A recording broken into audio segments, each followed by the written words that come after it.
नमस्कार, स्वागत है आप सभी का हमारे चैनल दिव्य एस्ट्रो में। आज के अपने इस वीडियो में मैं आपको सुनाऊंगी आंवला नवमी की व्रत कथा। आंवला नवमी जो होती है वो कार्तिक मास के शुक्ल पक्ष की नवमी तिथि को मनाई जाती है।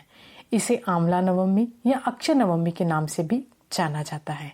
पूरे उत्तर और मध्य भारत में इस नवमी का बहुत ही खास महत्व होता है। महिलाएं जो होती है वो संतान की प्राप्ति और उसकी मंगल कामना के लिए यह व्रत पूरे विधि विधान के साथ करती हैं।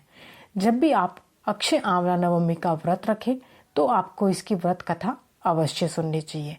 जैसा कि मैं अपने हर वीडियो में व्रत कथा के हर वीडियो में आपसे यह कहती हूँ कि आप जो भी व्रत रखें तब आप व्रत रख के पूजा पाठ करने के बाद आप उस व्रत की कथा को भी अवश्य सुने, तभी आपको अपने व्रत का और उस पूजा पाठ का संपूर्ण फल मिल पाता है। तो आइए अब हम सब मिलकर सुनते हैं अक्षय आंवला नवमी की कथा। काशी नगर में एक निसंतान धर्मात्मा वैश्य रहता था। वह निसंतान था तो यह चिंता उसे सताए रहती थी कि उसे संतान सुख नहीं है। एक दिन वैश्य की पत्नी से उसकी एक पड़ोसन ने ऐसा बोल दिया कि यदि तुम किसी पराये बच्चे की बलि भैरव के नाम से चढ़ा दो तो तुम्हें संतान का योग मिलेगा।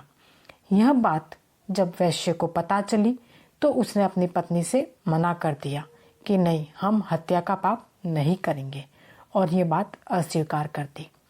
परंतु उसकी पत्नी के मन में यह बार बार आता रहा कि नहीं, मुझे संतान सुख चाहिए तो उसके लिए मैं तो बलि चढ़ा कर रहूंगी। उसकी पत्नी मौके की तलाश में थी। एक दिन एक कन्या को उसने कुएं के पास में देखा और फिर वह वहां पहुंचकर उस कन्या को कुएं में गिरा देती है और भैरव देवता के नाम पर बलि दे देती है। इस हत्या का परिणाम तो बिल्कुल विपरीत हो गया। देखती बात है कि यह हत्या थी तो इसका परिणाम तो विपरीत ही होना था। लाभ की जगह उसे यह नुकसान हुआ कि उसके पूरे बदन में कोढ़ हो गया और लड़की की जो प्रेत आत्मा थी वह भी उसे सताने लगी। वैश्य ने जब पूछा कि ये सब क्यों हो रहा है तो उसकी पत्नी ने सारी बात बता दी कि मैंने बहुत बड़ी गलती कर दी है, गलती कहिए या इसे पाप कहिए, मेरे हाथ से हत्या हो गई। इस पर वैश्य कहने लगा, गोवध, ब्राह्मण वध या बाल वध करने वालों के लिए इस संसार में कहीं पर कोई जगह नहीं होती है और तुमने बाल वध करके महापाप ले लिया है। इसलिए अब तुम गंगा तट पर जाकर भगवान का भजन करो और गंगा में स्नान करो, तभी इस कष्ट से छुटकारा पा सकती हो। वैश्य की पत्नी पश्चाताप करने लगी और रोग मुक्त के लिए गंगा माँ की शरण में गई। तब गंगा ने उसे कार्तिक शुक्ल पक्ष की नवमी तिथि को आंवला के वृक्ष की पूजा करने और आंवले का सेवन करने की सलाह दी। जैसा गंगा मैया ने उसे सलाह दी, उसी सलाह पर वह महिला गंगा माँ के बताए अनुसार इस तिथि को आंवला वृक्ष का पूजन किया और आंवला ग्रहण किया और वह रोग मुक्त हो गई। उसके शरीर से कोढ़ निकल गया। इस व्रत और पूजन के प्रभाव से कुछ दिनों बाद ही उसे संतान की भी प्राप्ति हुई। तभी से हिंदुओं में इस व्रत को करने का प्रचलन बढ़ा।